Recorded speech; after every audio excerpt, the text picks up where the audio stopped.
Sorry.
Ang interesado pag-aralan ng nuclear energy. Habang 66% po ang dito sa bawat sakbuhan ang pabor na inihabilitin ang pagdaan nuclear power plant ng GDP. Sa survey sa Electoral People 2024, 45% din ang pabor na magtayo ng bagong nuclear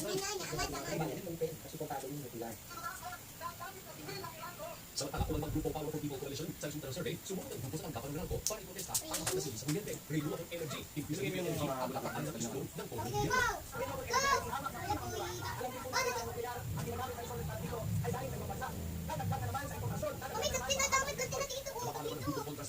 Ng bataan nuclear power plant sa piling gulong ng nuclear power batay sa disgrasyang nangyari sa ibang bansa. Kung sa ng mga plano, mapapatuwalaan ang mga gobyerno natin, lalo pa rin sa nuclear power plant na napakalaking ganito sa atin. Pero water and partner energy, hindi dapat nagpupuntahan ang renewable at nuclear energy. Ang nuclear po, hindi kalaban, hindi po itong depensa ng renewable energy. Nagpo-complement po ito. Hindi po natin ng diversified energy. Pinipali Pangulo Ferdinand Marcos ang Philippine Atomic Energy Regulatory Authority Act na nagtatag sa PhilAtom na makangasiwa naman sa regulasyon kaugnay ng pagtatayo at paggamit ng nuclear energy sa Pilipinas. Maaaral naman sa susunod na taon ang resulta ng pag-aaral kung pwede pang paandarin ang BNTV o Korean Electric Isara. May pagpapilo ng personal 530 billion pesos ang ginastos mo ng Marcos Senior Administration sa plantang nuklear na hindi naman nagamit kahit minsan. Uli na bukas ang Philippine International Convention Center o PICC matapos ang kanilang pagsasakay.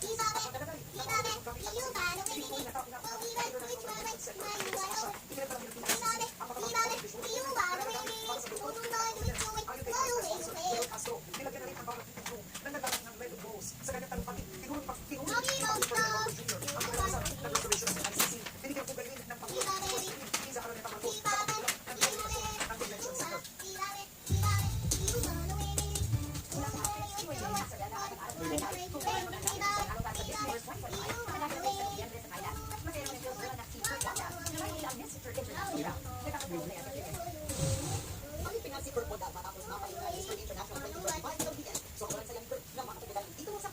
I don't know what to say about this perspective. This is not just about administration. This is about the whole nation. We Filipinos belong to the Philippine pride and the flag raising its national international stage. Kompleto na rin ang paghahandaan at isang manalo physically and can act and role para sa December 25 sa November. Doon ang process isa. Wala kang sinuro namang December 20 so Mayo. Sa physical training, sa sports mo, tayo Q&A, pasarala, styling, hair, makeup. Kasi di ba kami lang doon, mag-hair makeup study namin. But mostly, you need emotional preparation. But like, you have to prepare when you bring the sash Philippines to the December stage. I've represented the Philippines before, but this is a whole different idea.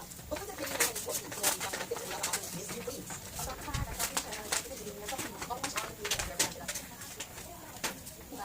the ones that have represented us from like years before. Of course, it's a different experience. Not everyone has been through this, and even the management of the different things. Yan ang kanyang nakilok yan sa mga tatong sa kanya pag na ang kanyang chibila.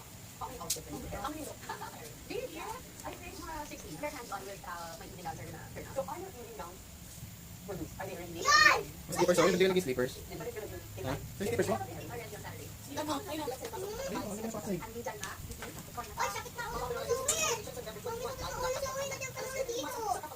Dapat yung iba na kasunod ng Christmas light. Pagkakita tayo hindi. Makabukas kayo. makakapanood sa ABS-CBN News, YouTube channel. Sisingit-singit ka lang. Tagang putol-putulin yan. Sama sa kwento ng pangbulabog umano ng mga demonyo. Ito ang pinutukas sa ikalawang episode ng ABS-CBN News Digital Series na Possessed, kasama si John Arcia. Mga bagay na gumagalaw o bumibukas ng ita. Ipasok mo yun. Mga bagay na yung lugar na Parang nasa labas eh. ito ay tinatawag spirited layers. Inatarget ng mga demonyo ang mga bagay na lugar upang makayanin ang tao. Can attach the thing. They just attach the thing to objects, furniture, or furniture. Ngayon sa mga mga may isang apartment, natawag ka rin yung tawag. O may pag sige din ang apartment, yung dahilan, yung may-ari, iwan niya ang antigong mga gamit ng limang yung bahay. Mga cabinet, aparador, at bilang sa bagay na meron ang style of it.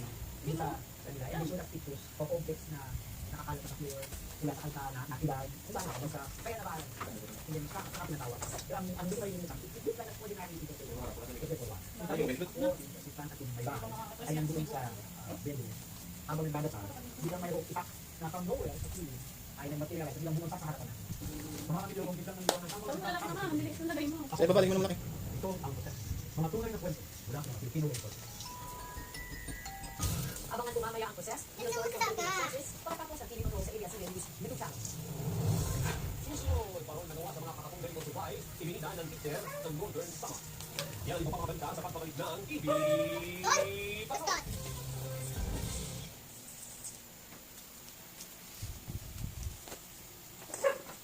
Kitang bisaw sa kanan. Kapag nang nakakapagpapasabay. Ang pagpapalitulo, ang matatali. Dahil ang lugar sa masakit pa aking sige mga pagkasa. Kailan ko nakita ang ko.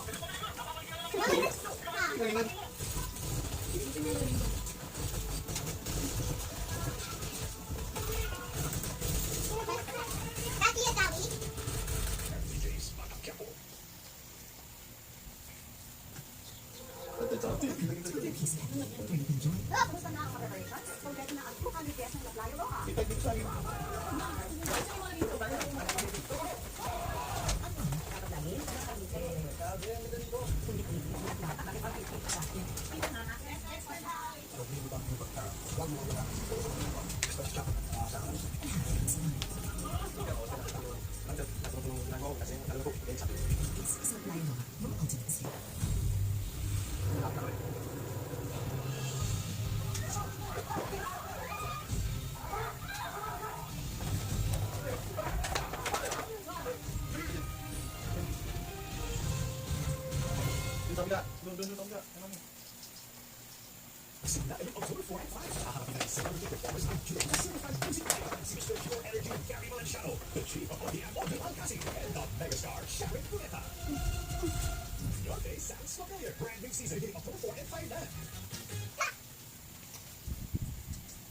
Mami, hello na!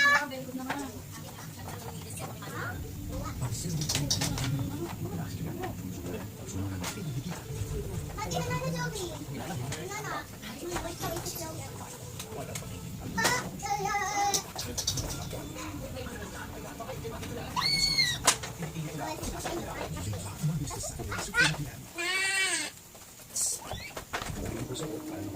Mami, mami, mama. Ako, ito lang yun.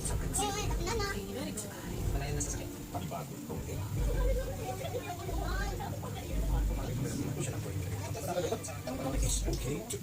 No, ito na. No.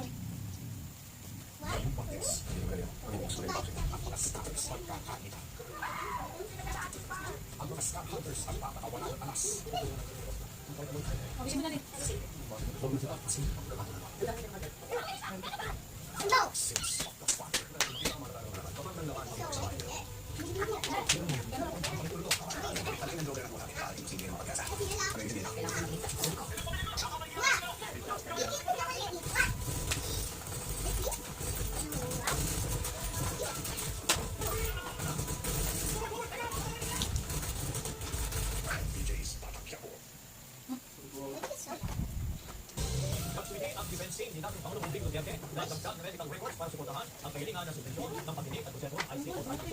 Iwala naman silang pinagulong ng Pilipinas na pag-inisto ang pinagawa ng programang ng ako at daw ito dito niyang naluwag sa kaso ang hindi pa kabatisan ng ang Pilipino sa kasuluran ng benchmark ng samang kay Duterte. Nagpapasok, Zen Hernandez.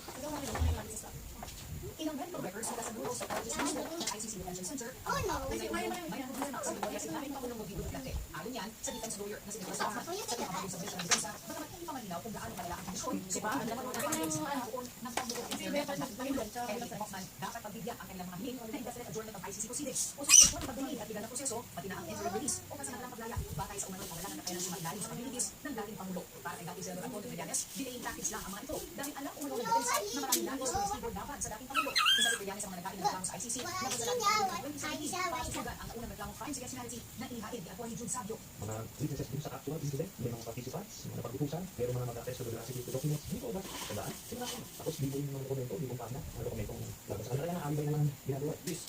Duda rin si Trillanes sa mga sinabi. Turn off the lights! Beses nang hinihain ng Pangulo at kailangan ng Tumas yung Kasi, nakabis na gusto yung mga drama. Ilan lang bumisita si Trillanes sa hearing at nagpapicture pa sa harap ng ICC Detention Center kaya nagbintang si Davao City Representative Paolo Duterte na pinadala ng gobyerno sa